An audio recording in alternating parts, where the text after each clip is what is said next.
Hello everyone. आज हम करेंगे services under the union part 14 करेंगे, services under union and the state. इसमें सबसे पहले हम सेक्शंस याद करेंगे, फिर एमसीक्यूज लगाएंगे। सो फर्स्ट है हमारा पार्ट हमारा कौन सा है? पार्ट 14 है। पार्ट 14 क्या बात करता है? पार्ट 14 बात करता है about the services in the union as well as state. और यहाँ पे हमारे दो चैप्टर्स हैं। चैप्टर 1 सर्विसेज के बारे में बात करता है और चैप्टर 2 पीएससी के बारे में बात करता है, पब्लिक सर्विस कमीशन के बारे में बात करता है। ये हमारा आर्टिकल कहाँ से, पार्ट 14 कहाँ से कहाँ तक है? तो पार्ट 14 308 से 323 तक है, 323 तक है। और जो चैप्टर 1 है जो सर्विसेज के बारे में बात करता है वो 308 से 314 तक है। और ये हमारा 315 से 323 तक है। तो सबसे पहले आते हैं, हम इसको याद करने की कोशिश करते हैं सेक्शन 308 से। तो 308 क्या बात करता है? इंटरप्रिटेशन क्लॉज के बारे में बात करता है। 309 रिक्रूटमेंट और कंडीशन के बारे में बात करते हैं, जो भी पर्सन सर्व कर रहे हैं यूनियन में और स्टेट में। 310 क्या बात करते हैं? टेन्योर के बारे में बात करते हैं, जो भी व्यक्ति सर्व कर रहे हैं। 311 डिसमिसल के बारे में या रिमूवल या रिडक्शन ऑफ रैंक के बारे में बात करता है। 312 ऑल इंडिया सर्विसेज के बारे में बात करता है। और 312A पार्लियामेंट की पावर के बारे में बात करता है। और 313 ट्रांजिशनल प्रोविजन के बारे में बात करता है। तो चलिए आइए, तो अगर हम देखेंगे अपने को क्या क्या याद करना है इसमें से, तो फर्स्ट अपने को याद करना है पार्ट 14 है। क्या बात करता है? तो सर्विसेज के बारे में बात करता है। सर्विसेज कहाँ कहाँ पे? Services in union and state. यहाँ पे अपने चैप्टर्स 2 हैं। इस रेंज कितना है इनका? आर्टिकल फ्रॉम आर्टिकल 309 308 से 323। चैप्टर नंबर 1 क्या बात करता है? सर्विसेज के बारे में बात करता है। ये है हमारा आर्टिकल 308 से 314। और चैप्टर 2 किसके बारे में बात करता है? पब्लिक सर्विस कमीशन के बारे में बात करता है, आर्टिकल 315 से 323। तो अगर चैप्टर 1 को हम लोग याद करने की कोशिश करेंगे तो सबसे पहले आएगा हमारा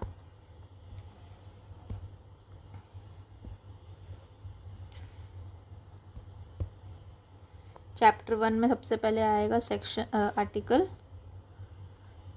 308 में इंटरप्रिटेशन के बारे में दिया है। फिर 309 में क्या बात करता है? 309 में बात करता है रिक्रूटमेंट के बारे में। फिर 310 क्या बात करता है? टेन्योर के बारे में। 311 क्या बात करता है? डिसमिसल के बारे में।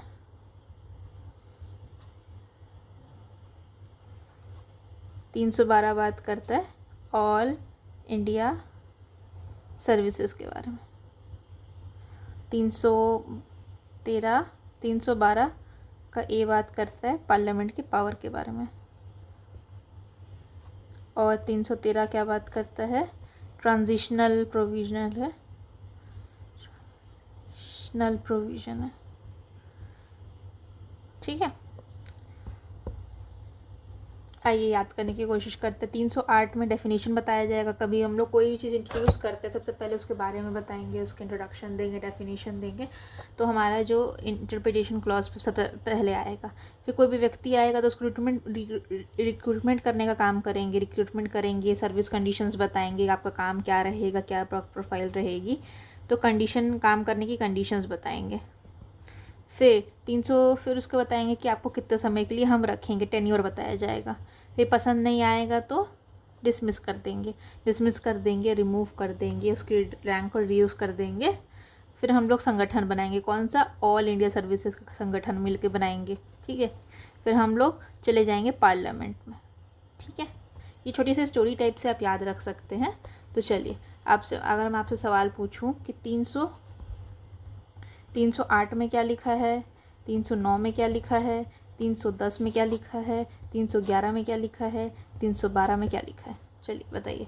और 312A में क्या लिखा है। तो 308 में क्या बताएंगे हम लोग, इंटरप्रिटेट करेंगे, माने डिफाइन करेंगे। इंटरप्रिटेशन मतलब डेफिनेशन क्लॉज।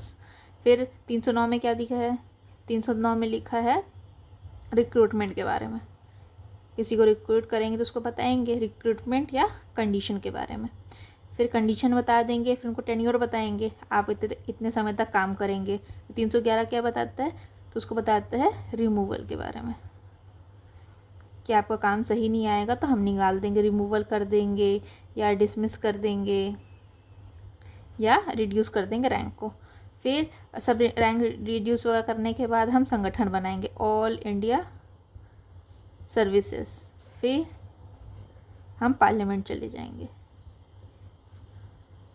ठीक, इतना सा सेक्शंस अपने को याद करना था, हमने कर लिया। अब हम लोग रिकॉल, ये जो हम करते हैं ना, पहले हम प्रोविज़न को पढ़ें फिर इसको राइट डाउन करें, तो ये 50% अपने को याद हो गया। अब बाकी 50% कैसे याद होगा, वो रिकॉल मेथड से आएगा। जब हम MCQ सॉल्व करेंगे तो उसका जो प्रोविज़न आएगा उससे हम रिकॉल करेंगे। ठीक है, तो 308 में क्या दिया गया, 308 में इंटरप्रिटेशन दिया गया। 314 में क्या दिया गया, 314 में कुछ नहीं दिया गया, रिपीट हो चुका है वो। ठीक है, देखो 314 और रिपील हो चुका। और 312 में इंटरप्रिटेशन है, 309 में रिक्रूटमेंट और कंडीशन है, फिर टेन्योर है हमारा, फिर डिसमिसल हो गया 11 में, 12 में ऑल इंडिया सर्विसेज है, और 13 में पावर है, 12 के ए में पावर है। ठीक है, अब आते हैं सवालों पे। All India services can be created by, all India services मैंने कहाँ पढ़ा है, तो मैंने 312 में इसके बारे में पढ़ा है। 312 में क्या कहता है, आइए पढ़ते हैं।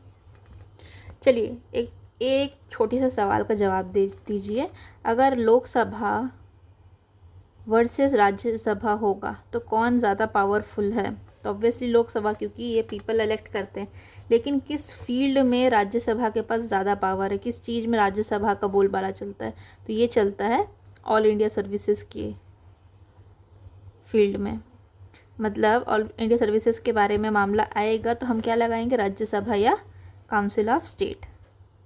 तो यहाँ पे बोलता है कि अगर कुछ भी, मतलब नॉट स्टैंडिंग एनीथिंग, जो भी कंटेंट किया गया है पार्ट 6 में, चैप्टर 6 और पार्ट 6 और पार्ट 11 में कुछ भी दिया हो कोई मतलब नहीं, जो काउंसिल ऑफ स्टेट है वो रिजोल्यूशन ला सकती है by 2/3 member, council of state और 2/3 मेंबर। तो चीज़ें हम याद रखेंगे यहाँ पे। तो ऑल इंडिया सर्विसेज जो है AIS जो है वो इस्टेब्लिश किससे किया जाएगा, by Rajya Sabha, that is council of states. इसे इस्टेब्लिश किया जाएगा और इसमें कितने लोग होंगे, 2/3 मेंबर होंगे, प्रेजेंट प्लस वोटिंग वाले। और ये किस चीज़ में करेंगे, नेशनल इंटरेस्ट में काम करेंगे। तो अगर ये रेजोल्यूशन आ जाता है, डिक्लेयर कर देते हैं, तो पार्लियामेंट क्रिएट कर सकती है ऑल इंडिया सर्विसेज। ठीक है, इसमें ऑल इंडिया जुडिशियल सर्विसेज भी आती है, मतलब जुडिशरी के लिए भी एक सर्विसेज को अपॉइंटमेंट कर सकते हैं। ठीक है, और उसके बाद यहाँ पे फिर हमने क्या क्या मेंशन है, तो all India administrative service and Indian administrative service and Indian police service. तो यहाँ पे हमारा IAS भी हो गया और यहाँ पे IPS भी हो गया। ठीक है, जो ऑल इंडिया सर्विसेज होता है वो इंक्लूड नहीं करेगा कोई भी पोस्ट जो कि डिस्ट्रिक्ट जज जो दिए गए हैं उनके नीचे वाला पोस्ट। मतलब ऑल इंडिया जुडिशियल सर्विसेज में जो भी लोग आएंगे, ऑल इंडिया जुडिशियल सर्विसेज में जो भी लोग आएंगे, यहाँ पे जो हमने रेफ़र किया था उसमें डिस्ट्रिक्ट कोर्ट के नीचे वाले लोगों को कोई बात नहीं की गई, डिस्ट्रिक्ट कोर्ट के ऊपर वाले लोगों के बारे में ही बात की गई है। मतलब जैसे कि हमारा जो रिक्रूटमेंट होता है, जैसे GMFC का रिक्रूटमेंट होता है, जैसे एग्ज़ाम से होता है ना, PSC एग्ज़ाम से जो लोग कंडक्ट कराते हैं, तो उसके बारे में कोई बात नहीं कही गई है। किन के बारे में बात की गई है, डिस्ट्रिक्ट जज के ऊपर वाले पोस्ट के बारे में बात की गई है। उन लोग को इंक्लूड करना होगा तब वो ऑल इंडिया जुडिशियल सर्विसेज में इंक्लूड होंगे। और फिर जो भी चेंजेस यहाँ पे होते हैं ऑल इंडिया जुडिशियल सर्विसेज में या फिर कुछ भी में किया जाता है, तो उसको ये लॉ नहीं कहलाएगा, मतलब अमेंडमेंट नहीं कहलाएगा अंडर आर्टिकल 368। तो समझ आ गया यहाँ पे क्या क्या पॉइंट नोट करने वाली है। पहला है कि राज्यसभा करेगी, राज्यसभा इसको स्टार्ट करेगी, रेजोल्यूशन लाने का काम राज्यसभा का है, राज्यसभा लाएगी, ठीक है। कितने लोग होने चाहिए? 2/3 होने चाहिए, 2/3 प्रेजेंट एंड वोटिंग होने चाहिए। फिर किस के बेसिस पे करेंगे? तो नेशनल इंटरेस्ट के बेसिस पे करेंगे। कौन करेगा? पार्लियामेंट बनाएगी। क्या बनाएगी? ऑल इंडिया सर्विसेज बनाएगी। और इसमें क्या क्या आ सकता है? ऑल इंडिया जुडिशियल सर्विसेज भी आ सकते हैं। अब ये ऑल इंडिया जुडिशियल सर्विसेज में कौन कौन लोग होंगे? तो नॉट इन्फीरियर टू डिस्ट्रिक्ट जज। और जो भी चीज़ें यहाँ पे चेंजेस लाई जा रही है is not amendment to the constitution, मतलब ये अमेंडमेंट नहीं होगा to constitution of India, not constitutional amendment act under article 368। चलिए आगे आते हैं। तो यहाँ पे क्या बोला जा रहा है कि ऑल इंडिया जुडिशियल सर्विसेज का क्रिएशन कैसे होगा? तो ये होगा बाय 312, और जो लेजिस्लेशन बनाया जाएगा बाय द पार्लियामेंट, ठीक है। फिर डॉक्ट्राइन ऑफ प्लेजर के बारे में कौन सा सेक्शन बात करता है? तो 323 हमने अभी पढ़ा नहीं है। 308 में क्या दिया गया? इंटरप्रिटेशन क्लॉज दिया गया। 309 में क्या दिए? कंडीशंस दिए गए हैं, नहीं सॉरी, हाँ, recruitments and condition plus recruitment के बारे में दिया गया। 310 में क्या बात करता है? टेन्योर के बारे में। तो ये टेन्योर वाला जब चीज़ है ना, वो डिपेंड करता है डॉक्ट्राइन ऑफ प्लेजर के ऊपर। तो ये हम लोग आ जाते हैं 310 में। तो 310 में क्या लिखा हुआ है? 310 में दिया गया है कि recruitment and the condition of the services के बारे में, ठीक है। तो यहाँ पे जितने भी लोग अपॉइंट हो रहे हैं to the public services and post in the connection of the affairs of the union and the state, जितने लोग आ रहे हैं उनके बारे में ये बात करता है। और it shall be competent for the president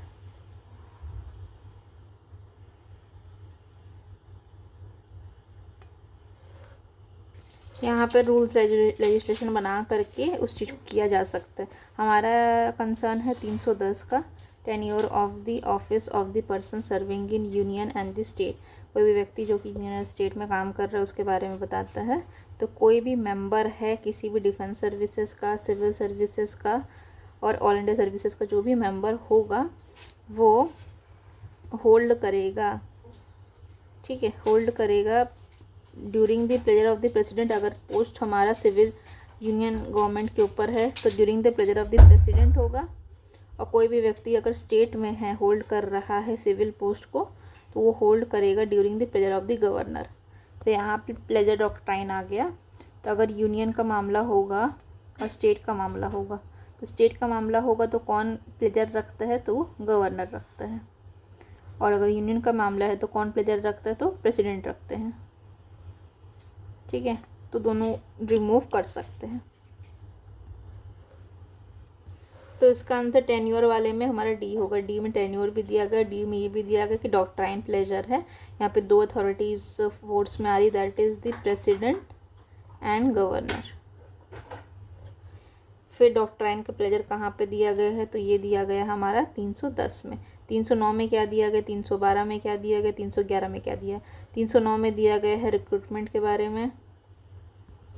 312 में दिया गया है ऑल इंडिया सर्विसेज के बारे में। 310 में दिया गया टेन्योर के बारे में। और 311 में दिया गया रिमूवल या डिसमिसल या रिडक्शन ऑफ रैंक, ठीक है।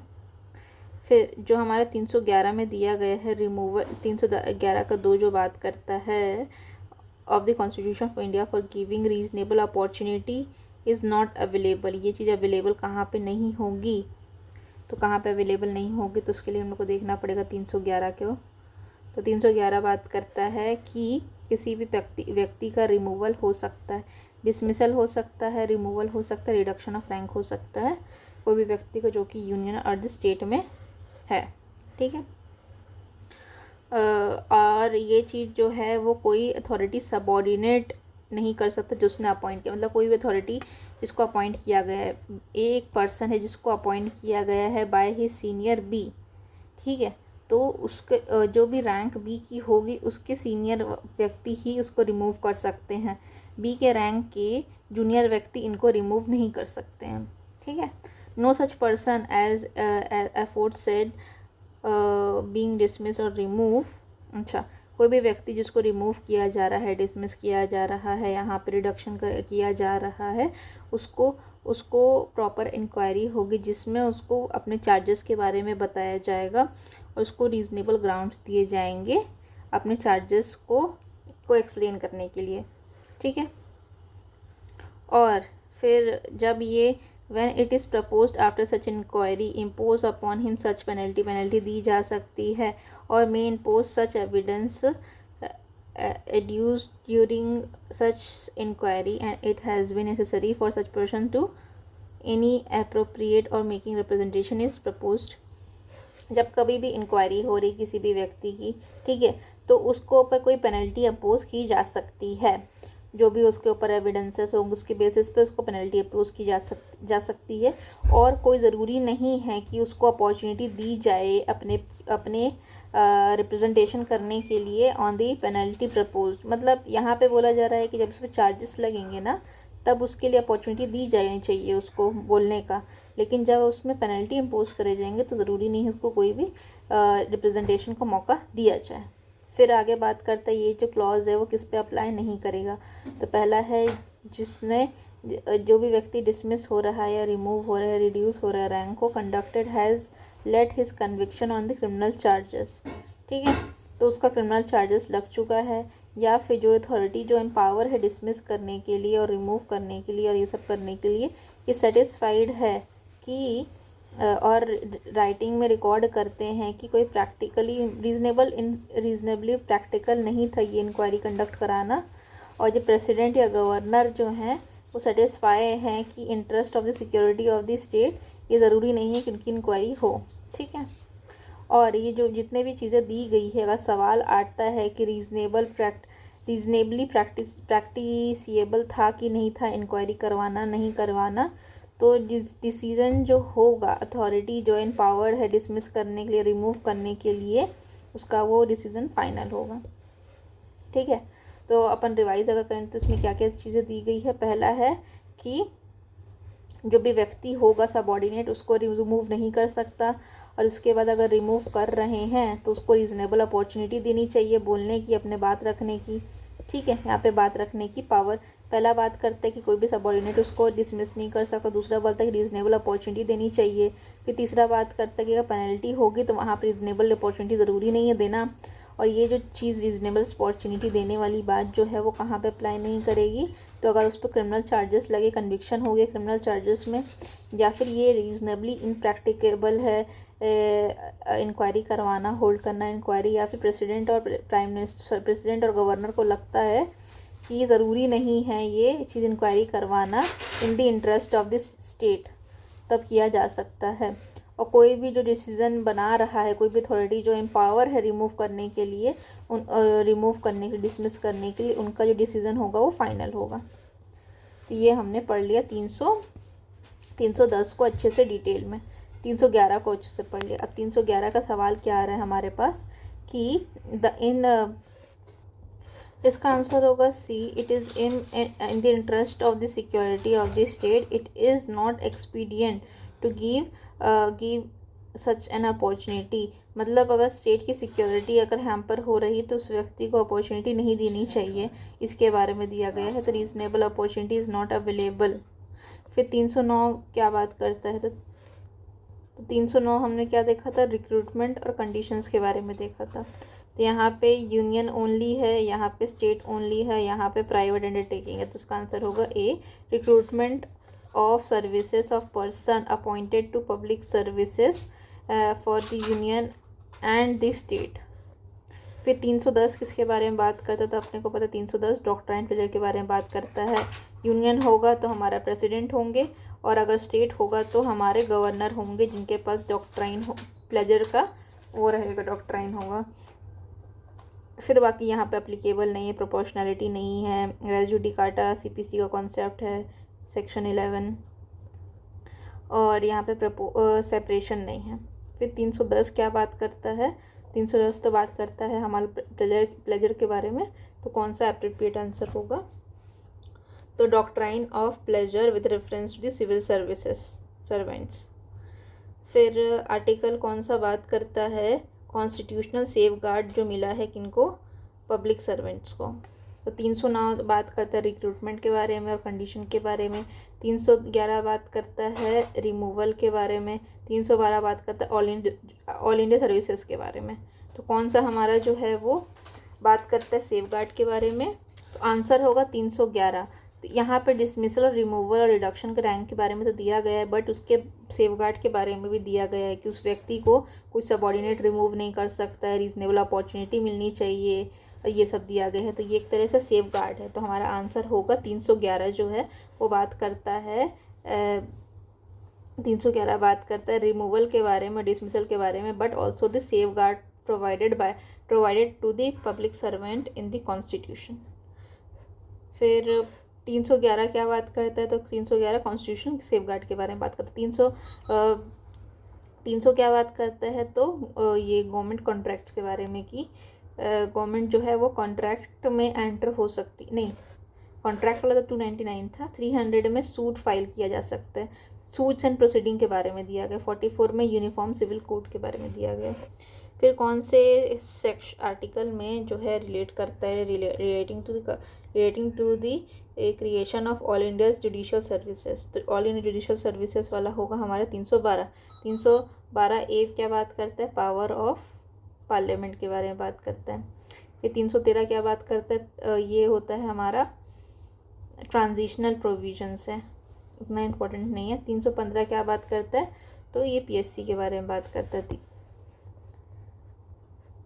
315 हमारे दूसरे चैप्टर का है, public service commission in union and the state, इसको हम लोग अभी कवर करेंगे।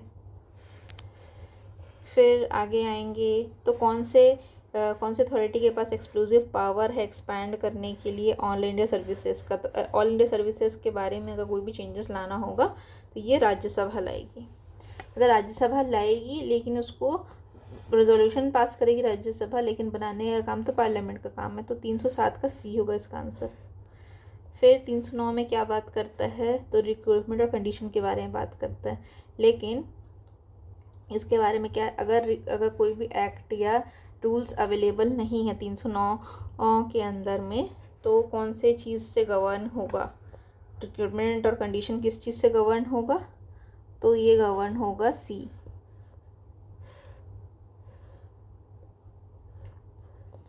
से गवर्न होगा। Means recruitment can be made on the basis of executive order under article 73 of the constitution. 73 of the constitution के अकॉर्डिंग जो भी चीज़ें गवर्न हो सकती है। अब 73 के पास चलते हैं कि 73 में क्या प्रोवाइडेड है।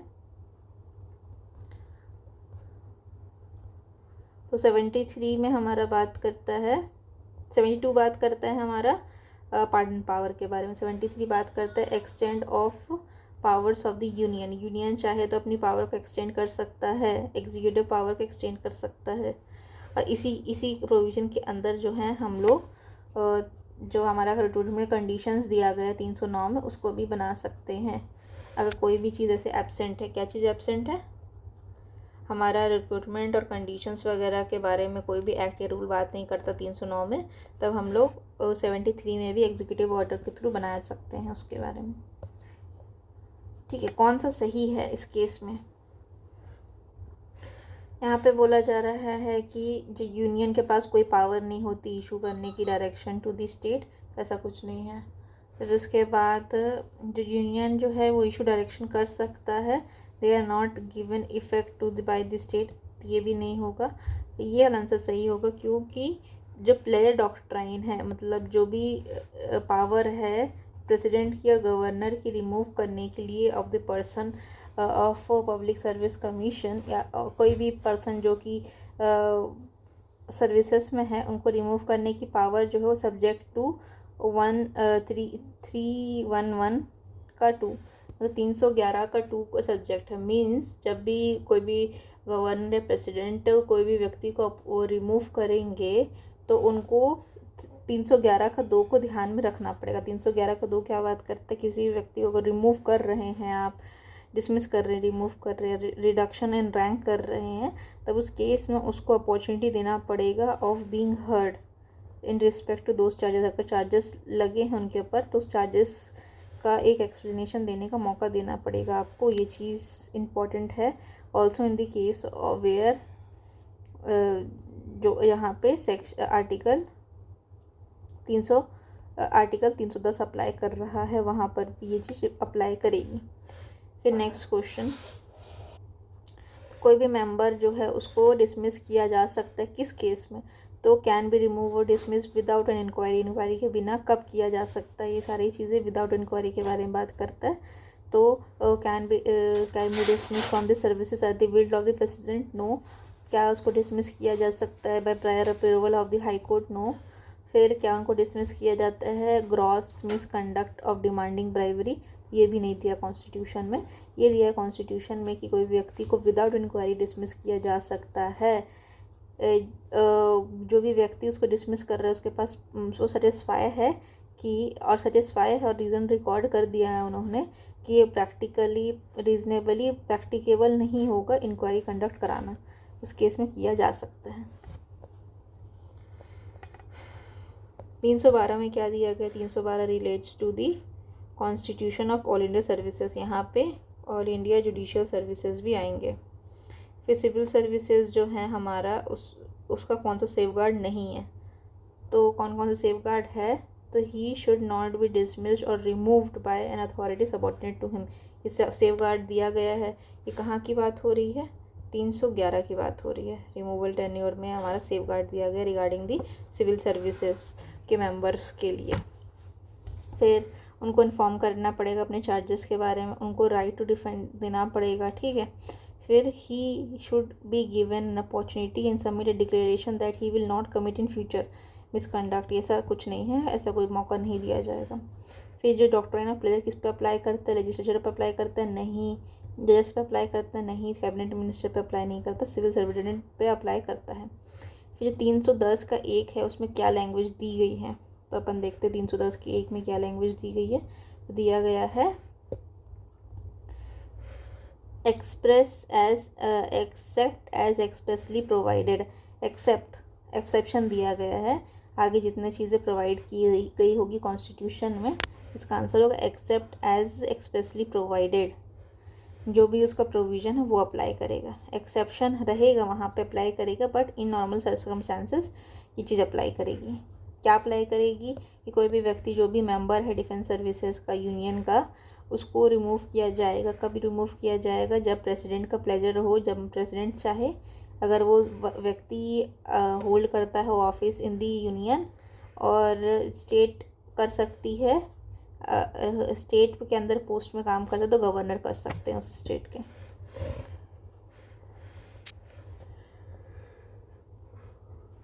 फिर नेक्स्ट क्वेश्चन, कौन से केस में civil service servants before dismissal, in which case entitle to be heard, entitle to be heard मतलब कब उनका एंटाइटलमेंट होगा सुनने का, सुने जाने का। तो किस किस केस में उसको नहीं सुना जाने दिया जाएगा, मतलब ये हम लोग सवाल पूछ रहे हैं कि किस केस में उसको सुनने मतलब अपनी बात को रखने का मौका मिलेगा। तो सबसे पहले हम देखेंगे कौन कौन से केसेस में नहीं मिलेगा उनको मौका। तो अगर वो प्रेसिडेंट है और सेटिस्फाइड हैं कि ये इंक्वायरी होल्ड करना ज़रूरी नहीं है, it is not expedient, president satisfy होते हैं कि इंटरेस्ट ऑफ द सिक्योरिटी के इंटरेस्ट में ये इंपॉर्टेंट नहीं है इंक्वायरी होल्ड करना, तो उस केस में उसको नहीं सुने देने मतलब उसको इंटाइटलमेंट नहीं होगा और बीइंग हर्ड, ठीक है। फिर उसका डिसिप्लिनरी अथॉरिटी रिकॉर्ड करती है कि ये इनप्रैक्टिकेबल है उनका इंक्वायरी मतलब कंडक्ट कराना, तब उस केस में भी उसको सुनने का मौका नहीं दिया जाएगा। फिर अगर क्रिमिनल चार्जेस लगे हैं उनके ऊपर और उसी बेसिस पे वो डिसमिस हुए हैं, तब उसको सुनने देने का मौका नहीं मिलेगा। सुनने का मौका उनको कब मिलेगा, डी में, जब डिसिप्लिनरी अथॉरिटी जो है सेटिस्फाइड है कि सिविल सर्वेंट के पास कोई डिफेंस नहीं है। ये कंडीशन में ऐसा नहीं है कि उसकी जो राइट टू हर्ड है उसको नहीं अप्लाई किया जाएगा, तो इसका आंसर होगा डी। फिर 311 पे आते हैं। 311 बात करते हैं क्या रिक्वायरमेंट नहीं है 311 के लिए, जब जो डिसिप्लिनरी प्रोसीडिंग होती है किसी भी व्यक्ति के ऊपर। ऑल इंडिया सर्विसेज कौन बनाएगा, तो राज्यसभा बनाएगी, ठीक है। फिर आते हैं पब्लिक सर्विस कमीशन के ऊपर 315 से लेके 323। 315 से लेकर के 323 किसके बारे में बात करता है? चैप्टर 2 बात करता है किसके बारे में? पीएससी के बारे में।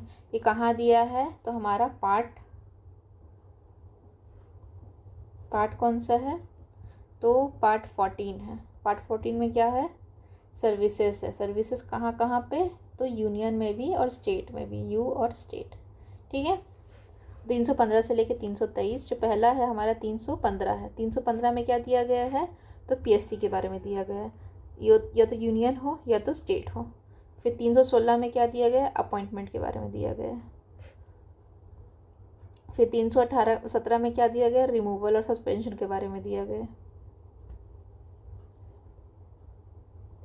318 में क्या दिया गया है? रेगुलेशन के बारे में दिया गया है। पावर दिया गया है, पावर टू मेक रेगुलेशंस। ठीक है। For the condition of the services of the member and the staff of the commission. तो पावर, रूल मेकिंग पावर लिखना चाहिए, रूल मेकिंग पावर। फिर 318 में क्या दिया गया है? 319 में क्या दिया गया है? तो री अपॉइंटमेंट के बारे में दिया गया है। री अपॉइंटमेंट नहीं, प्रोहिबिशन दिया गया। किसके बारे में प्रोविजन दिया गया? Hold as to holding office by the member of public service commission. एक बार आप मेंबर बन गए पब्लिक सर्विस कमीशन के तो आप कोई भी ऑफिस होल्ड नहीं कर सकते। 320 बात करता है फंक्शन के बारे में। 321 बात करता है एक्सटेंड फंक्शन के बारे में, पावर बढ़ाई जा सकती है। फिर 322 बात करता है एक्सपेंसेस की, और 323 बात करता है रिपोर्ट की। ठीक है। तो 315 में क्या दिया गया है? तो 315 में दिया गया है पीएससी के बारे में। पीएससी कहाँ कहाँ हो सकती? यूनियन में हो सकती, स्टेट में हो सकती। 315 में क्या दिया गया? उनके अपॉइंटमेंट के बारे में दिया गया। 317 में क्या दिया गया? उनको रिमूवल भी हो सकता है, सस्पेंशन भी हो सकता है। फिर रूल मेकिंग पावर के बारे में 318 में दिया गया। 319 में दिया गया प्रोहिबिशन मीन्स जब वो ख़त्म हो जाएंगे, जब वो व्यक्ति मतलब सर्विस से सर्विस उनका ख़त्म हो जाएगा, टेन्योर ख़त्म हो जाएगा, तो वो कहीं पे भी सर्विस नहीं कर सकते। फिर 320 में फंक्शन के बारे में दिया गया। 321 में फंक्शन को एक्सटेंड करने के बारे में दिया गया। 322 में दिया गया एक्सपेंसेस के बारे में। 323 में दिया गया रिपोर्ट के बारे में। ठीक है। 315 जो बात करता है, क्या बात करता है? 315 बात करता है कि पब्लिक सर्विस कमीशन होगा कहाँ कहाँ? यूनियन में होगा, स्टेट में होगा। 316 बात करता है अपॉइंटमेंट, ये टर्म होगा किसका? ऑफिसर का, ऑफिस ऑफ द मेंबर्स का। 317 बताता है रिमूवल और सस्पेंशन के बारे में। 318 क्या बात करता है? तो पावर, रूल मेकिंग पावर के बारे में बात करता है। इसके लिए condition of the services of members और स्टाफ। 319 बात करता है प्रोहिबिशन टू होल्ड ऑफिस। 320 बात करता है फंक्शन। 321 बात करता है एक्सटेंड फंक्शन। 322 बात करता है एक्सपेंसेस, और 323 बात करता है रिपोर्ट्स।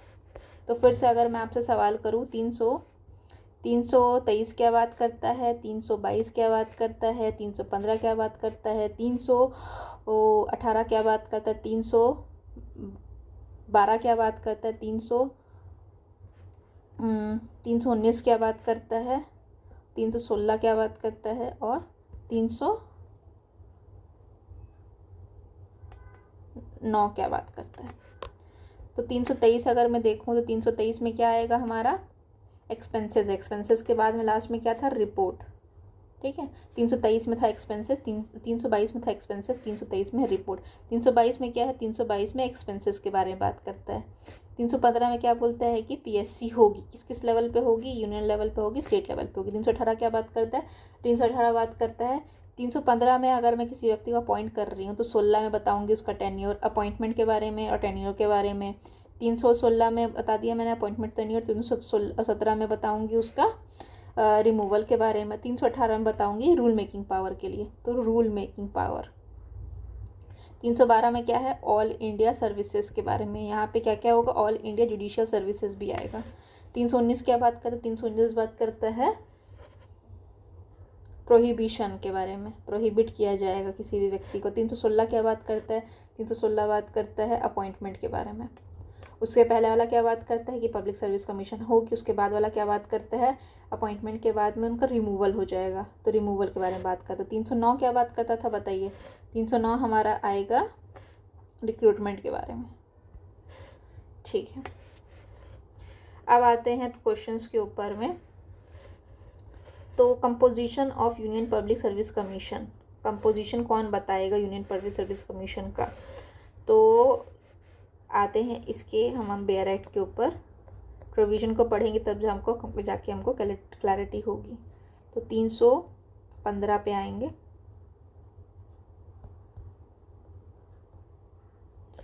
315 बात करता है, सबसे पहले बताती हूँ मैं कि ये जो प्रोविज़न है, सबसे पहले डिक्लेरेटिव प्रोविज़न है कि पब्लिक सर्विस कमीशन होगा।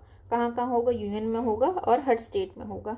मतलब यूपीएससी के बारे में बात किया जा रहा है और स्टेट पीएससी के बारे में बात किया जा रहा है। फिर 2 से ज़्यादा स्टेट का एक पीएससी हो सकता है, इसको जॉइंट पीएससी बोलते हैं, जेपीएससी बोलते हैं, जेपीएससी।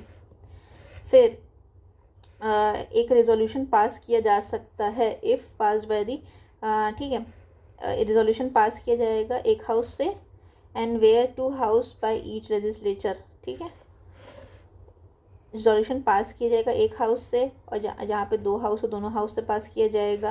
यहाँ पे पार्लियामेंट बाय लॉ, पार्लियामेंट जो होगी बाय लॉ अपॉइंट करेगी जॉइंट पब्लिक सर्विस कमीशन के बारे में, ठीक है।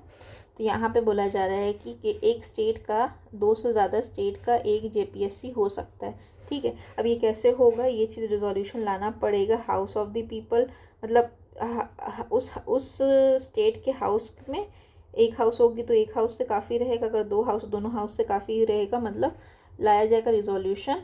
उसके बाद अपॉइंटमेंट होगा जॉइंट पब्लिक सर्विस कमीशन का, ठीक है। फिर उसके बाद ये बोला जाता है कि एनी सच लॉ, ऐसा कोई भी लॉ जो कि कंटेंट हो इंसिडेंटली या कॉन्सिक्वेंसली प्रोविज़न, वो भी इफेक्ट में आ सकता है for the purpose of the law. फिर नेक्स्ट लाइन बोलता है कि यूनियन पब्लिक सर्विस कमीशन जो है वो अगर रिक्वेस्ट करता है, कोई भी गवर्नर रिक्वेस्ट करता है, तो यूनियन पब्लिक सर्विस कमीशन जो है वो कोई भी स्टेट में काम कर सकती है, बट अप्रूवल रिक्वायर्ड होता है। मतलब अगर किसी भी यूनियन पब्लिक सर्विस कमीशन को स्टेट में काम करना रहेगा तो उसके लिए एक रिक्वायरमेंट क्या है? गवर्नर बोलेंगे, बताएंगे कि हमको चाहिए ऐसा, उसके अप्रूवल होगा प्रेसिडेंट से, उसके बाद यूनियन पब्लिक सर्विस कमीशन जो है वो स्टेट में काम करेगी। फिर नेक्स्ट आर्टिकल है हमारा आर्टिकल 316 जो कि बात करता है अपॉइंटमेंट और टर्म के बारे में। मेंबर्स का जो चेयरमैन है या फिर अदर मेंबर्स हैं वो अपॉइंट किए जाएंगे बाय द प्रेसिडेंट। मतलब यूनियन पब्लिक सर्विस कमीशन के भी और जॉइंट पब्लिक सर्विस कमीशन के भी जो मेंबर्स होंगे प्रेसिडेंट अपॉइंट करेंगे, और जो स्टेट सर्विस कमीशन होंगे वहाँ के मेंबर्स को गवर्नर अपॉइंट करेंगे। जो हाफ ऑफ द मेंबर होगा पब्लिक सर्विस कमीशन का वो एटलीस्ट 10 ईयर्स एक्सपीरियंस होना चाहिए in the government of India या फिर गवर्नमेंट ऑफ द स्टेट। फिर अगर कोई सीट वैकेंट होती, चेयरमैन या ऑफ द कमीशन जो है वो वैकेंट हो जाती है, तो उस रीज़न में कोई अदर मेंबर्स को चेयरमैन के लिए रिज्यूम किया जा सकता है, मतलब अदर मेंबर को बनाया जा सकता है चेयरमैन की तरह। फिर कोई भी व्यक्ति जो है, एक मेंबर जो होगा पब्लिक सर्विस कमीशन का, वो 6 ईयर्स तक के लिए होल्ड करेगा। एंड अगर ये यूनियन पब्लिक सर्विस कमीशन का होगा तो रिटायरमेंट एज उनकी होगी 65 ईयर्स, और अगर स्टेट सर्विस कमीशन होगा, जॉइंट सर्विस कमीशन होगा तो 62 ईयर्स। चलिए बताते हैं। तो हम लोग बात करें टेन्योर के बारे में। टेन्योर किसका? हमारा यूनियन यूपीएससी का या स्टेट पीएससी का, ठीक है।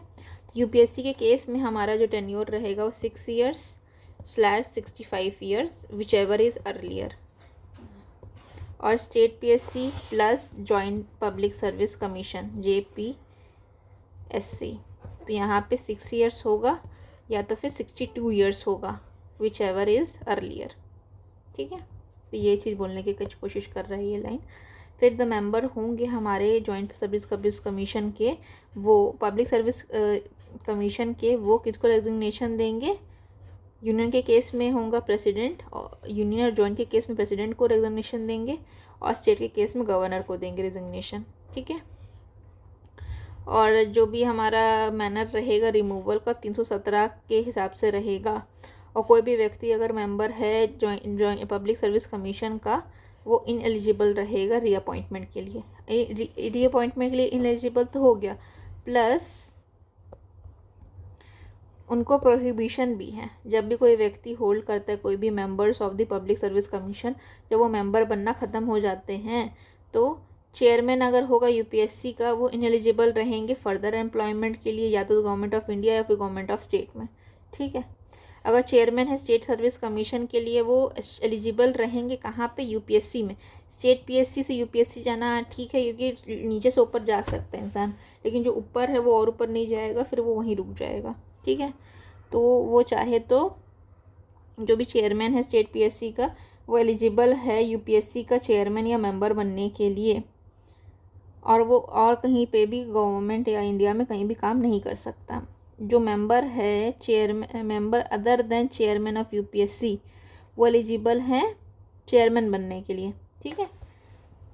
चल यहाँ पे बताते हैं। सबसे पहला है कि चेयरमैन जो है यूपीएससी का, वो इनएलिजिबल है, कहीं भी कोई भी काम नहीं कर सकता।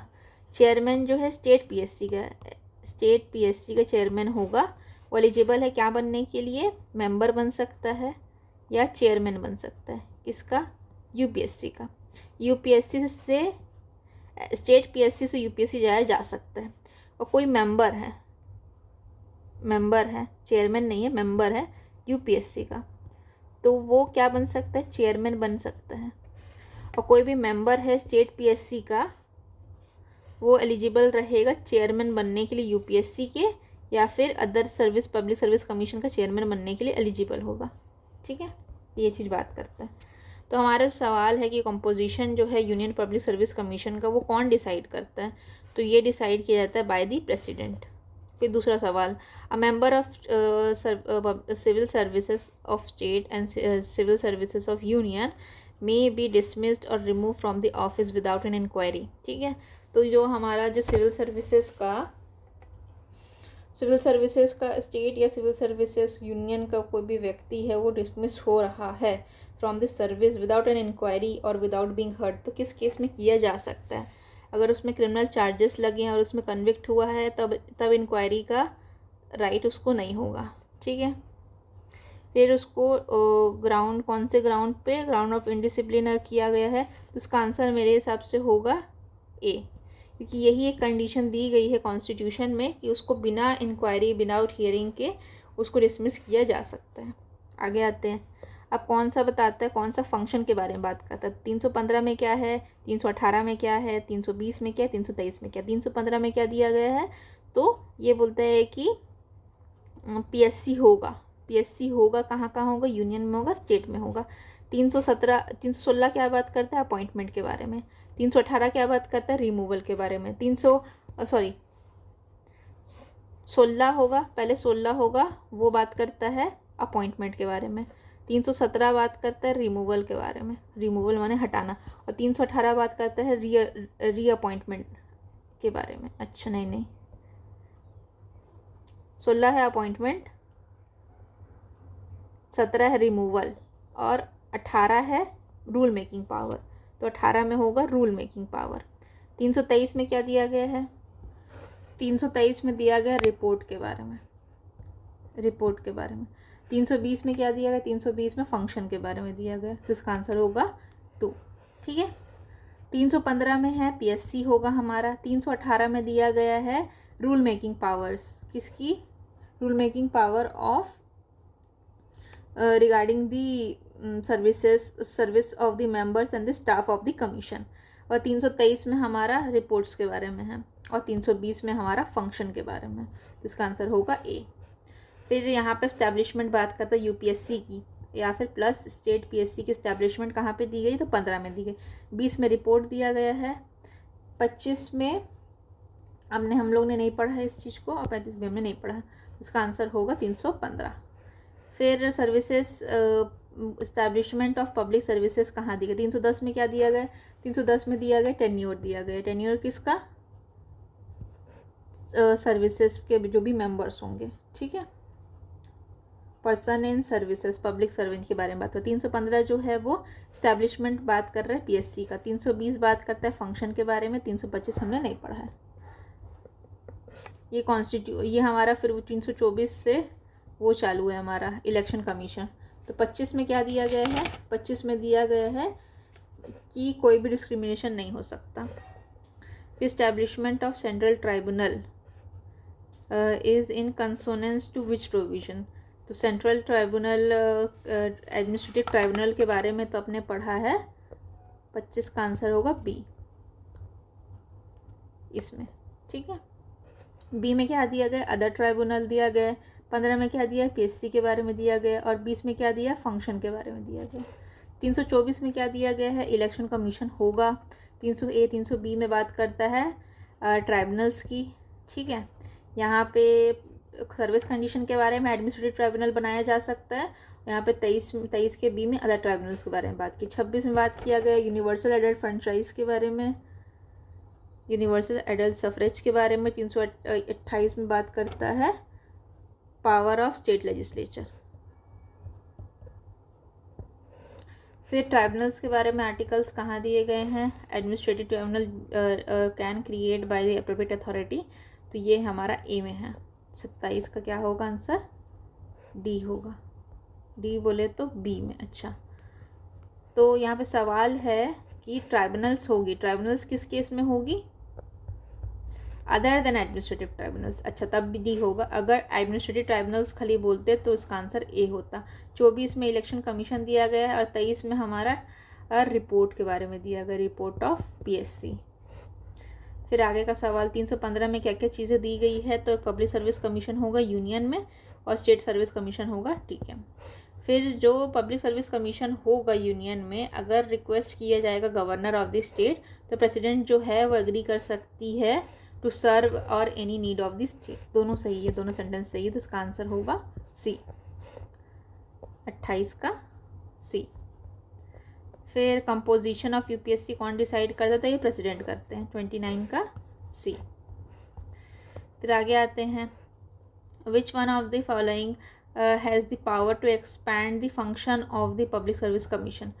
तो पब्लिक सर्विस कमीशन के फंक्शन को एक्सपैंड करने की पावर किनके पास है? तो 330 का आंसर होगा बी, माने स्टेट लेजिस्लेचर के पास है। फिर ऑल कोर्ट्स आर ट्राइब्यूनल्स, ये भी गलत है। फिर और ट्राइब्यूनल्स आर कोर्ट, ये भी गलत लग रहा है, नहीं, हाँ ठीक है, ये सही है।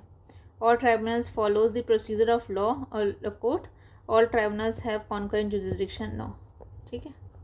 आगे आते हैं, फिर यहाँ पे क्या सही है? तो यूपीएससी में serve and need to the state if the governor of the state approve by the president. क्या अगर स्टेट में काम कर सकते यूपीएससी जब गवर्नर बोले और ये अप्रूवल हो जाए प्रेसिडेंट से? तो यही सही लग रहा है, लेकिन आगे बढ़ते हैं। यूपीएससी जो है वो सर्व कर सकता है इन state by the chief minister. Chief minister के बारे में मैंने पढ़ा ही नहीं है, यूपीएससी नहीं कर सकता है। और approval of the president necessary, तो ये आंसर होगा ए होगा। फिर हमारा which one of the administrative tribunals has been set up under article 323, उसका आंसर डी होगा। 333 का क्या आंसर होगा? डी होगा। एडमिनिस्ट्रेटिव ट्राइब्यूनल का स्टैब्लिशमेंट हुआ है। कौन अपॉइंट करता है यूपीएससी के मेंबर्स को? तो ये प्रेसिडेंट करते हैं। प्रेसिडेंट का काम ही अपॉइंटमेंट करना। फिर जो एनुअल रिपोर्ट जो है अपने काम का, वो किसको जमा करते हैं? तो ये करेंगे पार्लियामेंट में, आई गेस प्रेसिडेंट को जमा करते हैं। यूपीएससी के जो मेंबर्स होंगे वो अपनी रिपोर्ट को सबमिट करेंगे। रिपोर्ट कहाँ गई है? 323 में दी गई है। तो अपने रिपोर्ट को किनको जमा करेंगे? तो प्रेसिडेंट को जमा करेंगे। जो मेंबर है वो अपॉइंट कौन होता है? तो बाय द प्रेसिडेंट। किसके पास पावर है एक्सपैंड करने के लिए? Power of the public service, state public service commission. तो स्टेट लेजिस्लेचर के पास पावर है कि वो एक्सपैंड कर सकते हैं। फिर आगे आते हैं, तो चेयरमैन है यूपीएससी का, उसको कौन अपॉइंट करता है? प्रेसिडेंट करते हैं। फिर who amongst the following can remove from his office by the process without an impeachment motion passed by the parliament, किसको बिना इम्पीचमेंट मोशन रिमूव किया जा सकता है? तो जजेस of the supreme court no. फिर कंट्रोलर एंड ऑपरेटर जनरल को नो, क्योंकि यही सेम प्रोसीजर जो जजेस के लिए होता है वो रहता है। इलेक्शन कमीशन और यूपीएससी, तो इलेक्शन कमीशन का भी नहीं किया तो यूपीएससी को किया जा सकता है। 39 का आंसर होगा बी। ठीक है, फिर कौन सा फंक्शन नहीं है यूपीएससी का? State service public service commission का फंक्शन नहीं है। तो कौन कौन सा फंक्शन है? तो फंक्शंस के लिए हम लोग को देखना पड़ेगा। कौन सा आर्टिकल देखेंगे हम फंक्शंस के लिए?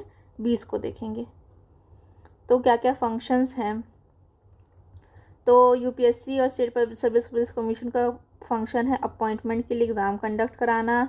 ड्यूटी है कि यूपीएससी की ड्यूटी है कि वो रिक्वायर करे तो जॉइंट रिक्रूटमेंट सर्विसेज का करा सकता है। ठीक है, फिर कंसल्टेशन करेगा किस किस मैटर में? All matters of the methods of the recruitment of the services and the civil post.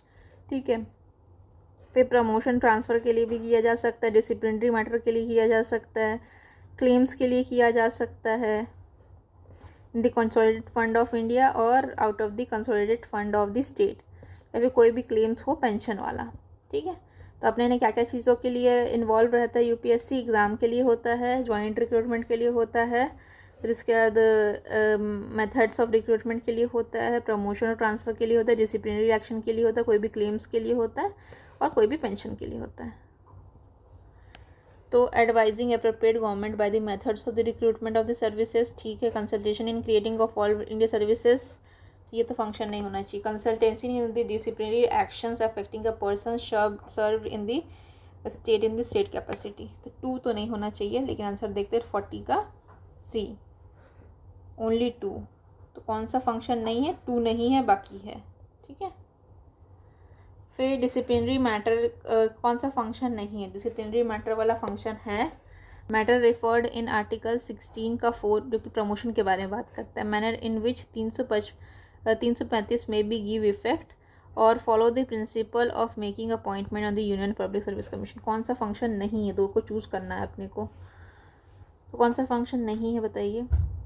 रहा बात ऑप्शन नंबर 2 और ऑप्शन नंबर 3 का, तो ये दोनों मैंने तो 315 में नहीं देखे हैं, 320 में नहीं देखे as the function of the UPSC, तो ये दोनों तो नहीं होंगे। तो इसका आंसर होगा 1 and 4 which is not function. तो 2 and 3, 2 और 3 फंक्शन नहीं है। चलो आगे आते हैं। कौन सा फंक्शन नहीं है? Not with in the purview of the function of the UPSC. UPSC का फंक्शन कहाँ पे दिया गया है? तो यूपीएससी का फंक्शन कहाँ पे दिया गया है? 320 में दिया गया है। ठीक है, तो क्या क्या है? तो रिक्रूटमेंट के बारे में कंसल्टेशन करेगा, ठीक है। प्रमोशन के बारे में करेगा, ठीक है। रिजर्वेशन के बारे में करेगा क्या? नहीं। डिसिप्लिनरी मैटर के लिए करेगा, ठीक है। तो इसका आंसर होगा सी। फिर दूसरा है हमारा ये असर्शन रीजन का क्वेश्चन है। तो ड्यूटी होगी किसकी? यूनियन और स्टेट सर्विस पब्लिश कमीशन की कंडक्ट कराए एग्ज़ाम को, ये उनकी ड्यूटी है। ठीक है, आगे आइए। फिर the function of the public service commission is only advisory not obligatory to the government to act upon. क्या ये सही है? तो ये सही है। ठीक है, तो जो पब्लिक सर्विस एग्ज़ाम कंडक्ट कराने का काम किनका है? यूपीएससी का है या स्टेट पीएससी का है। बट अगर वो कुछ भी एडवाइस करते हैं किसको? गवर्नमेंट को, तो वो ऑब्लिगेटरी नहीं होता। गवर्नमेंट चाहे तो एक्सेप्ट करे चाहे तो रिजेक्ट करे। तो ये खाली जो भी फंक्शंस होते हैं यूपीएससी के वो एडवाइजरी नेचर के होते हैं, बाइंडिंग नहीं होता गवर्नमेंट में। दोनों सही है, लेकिन एक दूसरे के बारे में कुछ नहीं कहता। ये कहता है एग्जाम कंडक्ट कराता है, ये कहता है कि एडवाइजरी होती है। तो इसका मतलब ये है कि इसका आंसर होगा बी। दोनों सही है बट एक्सप्लेनेशन नहीं है एक दूसरे का। फिर 323 में बात करता है रिपोर्ट को। Report of public service commission is not accepted the reason of such non acceptance to be laid before. ठीक है, तो हम लोग 323 में आते हैं जो कि रिपोर्ट्स के बारे में बात करता है। तो ड्यूटी है यूपीएससी की कि वो एनुअली रिपोर्ट दे किसको? प्रेसिडेंट को। ठीक है, जो भी वर्किंग है कमीशन की। और जो प्रेसिडेंट होंगे वो मेमोरेंडम बना करके cause a copy together with the memorandum explaining at respect to if any whether the advice of the commission is not accepted। ठीक है, तो जहाँ पे सबसे पहला पॉइंट हमारा ये है कि यूपीएससी की ड्यूटी होगी कि रिपोर्ट बना के देंगे प्रेसिडेंट को, फर्स्ट पॉइंट। सेकंड पॉइंट, उस रिपोर्ट के बाद, लेने के बाद जो प्रेसिडेंट होंगे वो एक्सप्लेन करेंगे कि जो एडवाइस दी गई है बाय द कमीशन वो एक्सेप्ट क्यों नहीं की गई, और जो रीज़न होगा नॉन एक्सेप्टेंस का वो लेट डाउन करेंगे हाउस ऑफ द पार्लियामेंट में। Same provision will also apply in the case of the state commission. State commission की एनुअल रिपोर्ट कहाँ प्रेजेंट होगी? गवर्नर के पास होगी। और जो भी ड्यूटी, और ठीक है, और it shall be duty of the joint commission to annually. अच्छा, ड्यूटी स्टेट की बता दी कि गवर्नर को देगी, और ड्यूटी बता दी जॉइंट कमीशन की, वो भी गवर्नर को देंगे एनुअल रिपोर्ट, ठीक है। और कोई भी अगर उनका जो भी एडवाइस को नहीं लिया गया है तो उसका रीज़न जो है नॉन एक्सेप्टेंस का वो ले डाउन करेंगे लेजिस्लेचर में, ठीक है। अब इस क्वेश्चन पे आते हैं कि 223 में दिया गया है रिपोर्ट के बारे में, report of UPSC. Report of UPSC is not accepted. The reason जो है नॉन एक्सेप्टेंस का कहाँ लेट डाउन करेंगे? तो both house of the parliament, मतलब सी होगा इसका आंसर। 44 का सी है। यूपीएससी 2004 में आया था ये। फिर नेक्स्ट क्वेश्चन है हमारा, तो इसमें से बेसिकली पूछ रहा है कि फंक्शंस क्या है यूपीएससी के। तो फंक्शंस ये है कि मेथड ऑफ रिक्रूटमेंट बता सकते हैं, डिसिप्लिनरी मैटर के बारे में बोल सकते हैं, क्लेम्स के बारे में बोल सकते हैं, लेकिन रिजर्वेशन के बारे में बोल सकते हैं क्या? तो 45 का आंसर होगा डी, नहीं बोल सकते, ठीक है। फिर कौन सा बताता है, the constitution provides for the establishment of PSC, कहाँ कहाँ के लिए बता सकता है? तो यूनियन के लिए है, स्टेट के लिए है, एंड 2 और मोर स्टेट के लिए कॉन्स्टिट्यूशन बताया गया है। यूटीज़ के लिए बताया गया है तो आंसर होगा नहीं, तो इसका आंसर होगा 1, 2 का 4, ठीक है। तो इसका आंसर होगा 1, 2 का 4, तो इसका आंसर होगा ए, ठीक है। अब हम लोग बात करते हैं कि पार्ट 14 में क्या दिया गया। तो इतने को पता है कि पार्ट 14 में दिया गया यूपीएससी इलेक्शन कौन से पार्ट में दिया गया है, और special provision relating to the classes वो कौन से पार्ट में दिया गया है। चलो let's revise the parts of the constitution. Part 1 बात करता है यूटीज़ के बारे में, स्टेट्स के बारे में। पार्ट 2 बात करता है सिटीजनशिप के बारे में। पार्ट 3 बात करता है फंडामेंटल राइट्स के बारे में। पार्ट 4 बात करता है डीपीएसपी के बारे में। पार्ट 4A बात करता है फंडामेंटल ड्यूटीज़ के बारे में। पार्ट 5 क्या बात करता है? पार्ट 5 बात करता है यूनियन के बारे में। पार्ट 6 क्या बात करता है? स्टेट्स के बारे में। पार्ट 6 हो गया। पार्ट 7 क्या बात करता है? पार्ट 7 बात करता है यूटीज़ के बारे में। पहले यूनियन आएगा, फिर स्टेट आएगा, फिर यूटीज़ आएगी। फिर 8वां हमारा क्या है पार्ट? 8वां पार्ट हमारा क्या कहता है? तो 8वां पार्ट है हमारा यूटीज़ के बारे में। अच्छा, तो 7 जो है ना वो रिपील हो चुका है, ठीक है। तो 7 जो है वो रिपील है, 8 जो है वो यूटी है, 9 जो है हमारा पंचायत है, 9A जो है वो म्यूनसिपैलिटी है। फिर 9B जो है वो कोऑपरेटिव सोसाइटी है। फिर 10 जो है हमारा, 10 किसके बारे में बात करता है? शेड्यूल एरिया और ट्राइबल एरिया। फिर 11 किसके बारे में बात करता है? तो रिलेशन के बारे में बात करता है, relation between union and state. फिर 12 किसके बारे में बात करता है? पार्ट 12 किसके बारे में बात करता है? तो ये बात करता है फाइनेंस, 4 चीज़ों के बारे में बात करता है, finance, property, contract and suit. फिर हमारा 13 किसके बारे में बात करता है? 13 बात करता है ट्रेड, कॉमर्स एंड इंटरकोर्स। फिर 14 किसके बारे में बात करता है? सर्विसेज के बारे में बात करता है। 15 किसके बारे में बात करता है? तो 15 हमारा बात करता है इलेक्शन के बारे में। 15 से पहले है 14A ट्राइब्यूनल्स। फिर 15 है इलेक्शन। फिर 16 क्या है? 16 बात करता है सर्टेन क्लासेस के बारे में। फिर 17 क्या बात करता है? इमरजेंसी के बारे में। 18 क्या बात करता है? 18 बात करता है 17 इमरजेंसी नहीं, 17 है हमारा लैंग्वेज के बारे में। देखिए 7 शेड्यूल में क्या है? यूनियन लिस्ट है। 8वें में क्या है? लैंग्वेज। तो वहाँ से -1 करेंगे हम, ठीक है। यहाँ पे 1 लगाएंगे तो वहाँ से -1 करेंगे, आप लैंग्वेज आ जाएगा। 18 में क्या है, इमरजेंसी। 19 में क्या है, 19 में दिया गया है मिसलीनियस, और 20 में दिया गया है अमेंडमेंट। कितने भाग है, टोटल 22 भाग हैं। तो 20 हो गया, 21 में है टेम्पररी प्रोविज़न जो दी गई है, और 22 में है शॉर्ट टाइटल। तो ये हमारे सारे प्रोविजंस हैं। तो आते हैं सवाल के ऊपर। तो सवाल में आते हैं, इलेक्शन कहाँ दिया गया है, इलेक्शन दिया है पार्ट 15 में, और स्पेशल प्रोविज़न कहाँ दिया गया है, पार्ट 16 में। पार्ट 14 में क्या दिया है, सिविल सर्विसेज के बारे में दिया गया, ठीक है। जो पीएससी है वो कंसल्ट करेगा किसके ऊपर, कौन से मैटर में कंसल्ट कर सकता है, या फिर जो भी उनकी फंक्शंस हैं। तो फंक्शंस में क्या क्या इंक्लूड करता है, इट इंक्लूड्स रिक्रूटमेंट, ठीक है, recruitment to the civil service, ठीक है, फिर डिसिप्लिनरी, ठीक है, फिर recruitment of the disciplinary matter affecting the, ठीक है। तो कौन सा वाला नहीं होगा, कौन सा वाला होगा, सवाल ये करता है कि स्टेट पब्लिक सर्विस कमीशन के फंक्शन क्या होंगे। तो वो खाली मेथड्स ऑफ रिक्रूटमेंट बता सकता है, कोई भी व्यक्ति होगा, दोनों चीज़ बता सकता है, रिक्रूटमेंट बता सकता है और डिसिप्लिनरी मैटर के बारे में बता सकता है, methods of recruitment and disciplinary matter affecting the services under the state. फिर 321 में बात करता है एक्सटेंशन ऑफ द फंक्शन। ये कौन करेंगे, एक्सटेंशन बढ़ाने का काम कौन करते हैं, तो आंसर होगा पार्लियामेंट करती है। फिर यूपीएससी का रहेगा, 21 को देख लेते हैं। यूपीएससी में जो पावर्स है बढ़ाने का काम कौन कर रहे हैं, तो यहाँ पे यूनियन रहेगा तो पार्लियामेंट कर रहे हैं, और अगर स्टेट पब्लिक सर्विस कमीशन होगा तो क्या होगा, तो power to extend the public service commission, parliament या फिर स्टेट लेजिस्लेचर चाहे तो एडिशनल फंक्शंस दे सकती है, किनको पार्लियामेंट करेगी इन केस ऑफ यूपीएससी, और in case of state PSC कौन करेगा, तो हमारा स्टेट लेजिस्लेचर करेगा, ठीक है।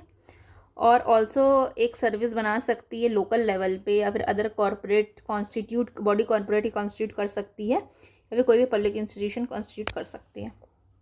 आगे फिर जो रिमूवल होगा किस ग्राउंड पे होगा, किस चीज़ में रिमूवल होगा, तो रिमूवल वाला प्रोविज़न हमने देखा ही नहीं था। तो रिमूवल वाला प्रोविज़न कहाँ पे दिया गया है,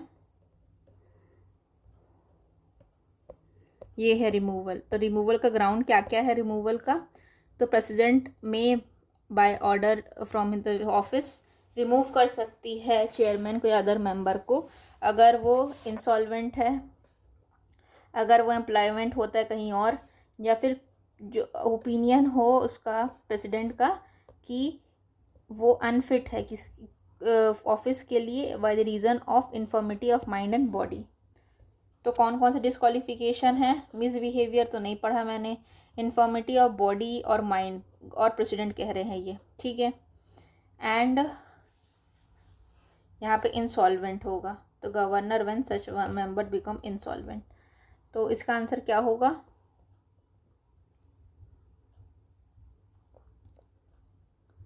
क्या रिमूवल का ग्राउंड है, तो उसका आंसर होगा बी, 50 का डी होगा।